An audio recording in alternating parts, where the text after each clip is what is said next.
On 2017, in Kuala Lumpur International Airport in Malaysia, and the time points to 10 a.m. A man walks through the airport entrance, completely unaware that his entire life is about to change in the next few minutes. He moves calmly through the crowd. But what's about to happen to him was never a part of the plan.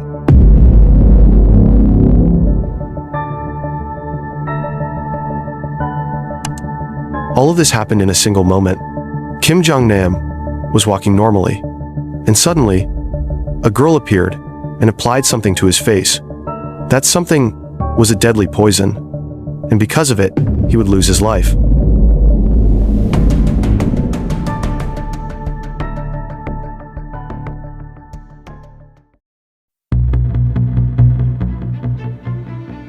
Who was Kim Jong-nam? He was the eldest son of North Korea's former leader, Kim Jong-il. For a time, everyone expected him to be the natural heir to power. But unlike the rest of his family, who lived and breathed politics and authority, he was different. He loved a quiet life, art, cinema, and he always stayed away from the harsh political world that ruled North Korea. He was also a devoted father to his son, Kim Han-sol, showing a side of humanity rarely seen in the Kim family. But in a family like the Kims, any difference or weakness quickly becomes a threat. His distance from politics made him an easy target, and enemies began to grow day by day. What truly damaged his public image, however, was a famous incident. One day, Kim Jong-nam tried to visit Tokyo Disneyland using a fake passport. He just wanted a normal moment like any father, to make his children happy, to see joy in their eyes. But Japanese authorities caught him immediately upon arrival and quickly deported him. The news spread worldwide, and his image as the crown prince was shattered in an instant.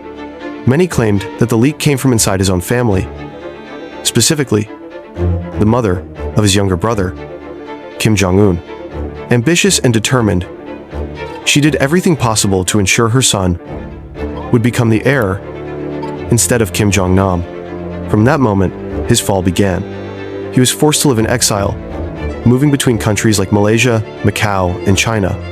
But even in exile, he knew he was being targeted, and that each passing day could be his last.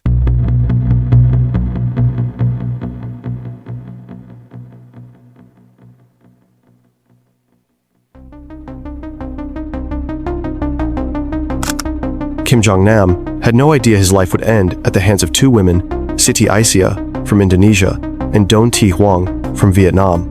Two ordinary girls with no military training, whose lives were suddenly ripped apart after being drawn into a mysterious network. The people who contacted them kept their true nature hidden at first. They offered simple promises, free travel, good pay, and a chance to make a prank video or entertaining content that would get views. They were taught a few specific moves and given clear instructions on how to approach a person and film their reaction. It all seemed like an easy job for money. What the hidden hand behind the operation did not tell them was this: the prank was not a prank at all. In a few minutes, the task turned into a horrific crime. The substance applied was lethal, and the target was not a random victim. It was the brother of North Korea's leader. This is still Aisyah, and she is going to tell us the complete story. It all began when she was recruited by a man who claimed to be a TV producer. Pada waktu pertama saya kenal James tuh orangnya baik, terus kayak lucu juga kan. Ikut syuting, katanya ikut syuting gimana, saya bilang kan. Syuting kayak buat lucu-lucuan gitu, lucu-lucuan gimana, kayak gimana ya. Terkenal kayak boom-boom prank. Jadi saya juga mikirnya, oh ya udahlah gitu. For months, Kim Jong-un's agents trained Siti and another young woman, preparing them to ambush unsuspecting people and smear their faces with cosmetic creams. Saya kerap dan sering itu melakukan prank, dipakai hand body dan pakai baby gitu, baby oil gitu. Jadi saya rasa ya seperti biasa aja gitu. Siti's handler arranged a meeting at a cafe inside the airport, where she would receive the details of her target. Terus pas hari hanya kan, kebetulan kan memang di KLA kan lumayan rame.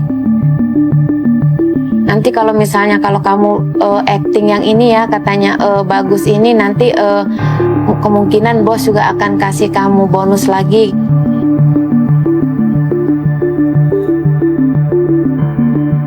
Dia ke saya bilang itu orangnya gitu.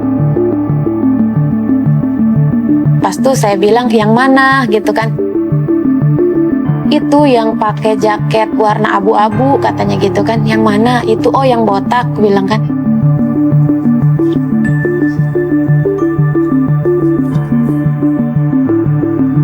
Kasih ya gitu saya ke tangan saya gitu. This time, however, it wasn't baby oil or makeup. It was the deadly VX poison. As Kim Jong-nam made his way to catch his flight, the two women moved in.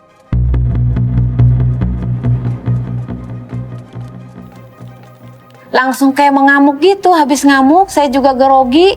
Cepat mungkin kan meninggalkan juga, ya udah aku juga buru-buru. Seeking help, Kim Jong-nam rushed to the airport's medical facility. At the same time, one of the operatives checked in, making sure that Kim Jong-nam was receiving treatment while the VX effect took hold, monitoring the situation as part of the carefully planned operation. The two women had no idea what they were actually doing.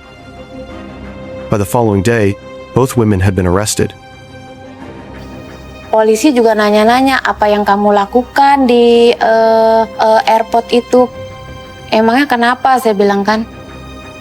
Terus polisi itu tiba-tiba bangun, kamu tahu nggak apa yang kamu lakuin katanya. Kamu itu terlibat pembunuhan oleh adiknya presiden. But the story didn't end with the two women. Malaysian authorities quickly realized there were North Korean operatives inside the airport that day, moving in the background and coordinating everything. Some of them were identified and were about to be detained, but before investigators could even question them, they vanished. And slipping straight into the North Korean embassy in Kuala Lumpur, placing themselves under diplomatic protection. Malaysia demanded they be handed over. North Korea refused. That's when the case suddenly turned from a criminal investigation into a full-blown political crisis. They banned all Malaysian citizens inside North Korea from leaving the country. In the end, and under heavy pressure, they had no choice but to agree. The North Korean operatives were allowed to fly back to Pyongyang in exchange for the safe release of the Malaysians trapped in North Korea. After months of investigations and a long, exhausting trial, the truth finally came out. Siti Aisyah and Don Thi Huang were not trained killers. They were simply two young women who had been used in a carefully staged international assassination. After spending 2 years behind bars, both of them were finally released. The court could not prove intent to kill because they truly believed they were filming a prank-style video, not carrying out a murder. They walked out of prison shaken, traumatized, and with their lives permanently changed. A prank turned into one of the most shocking assassinations of the 21st century. A crime that stunned the world and left far more questions than answers. Now, do you believe North Korea deliberately ordered the assassination to remove Kim Jong-nam as a potential rival to the throne? Let me know what you think on the comments.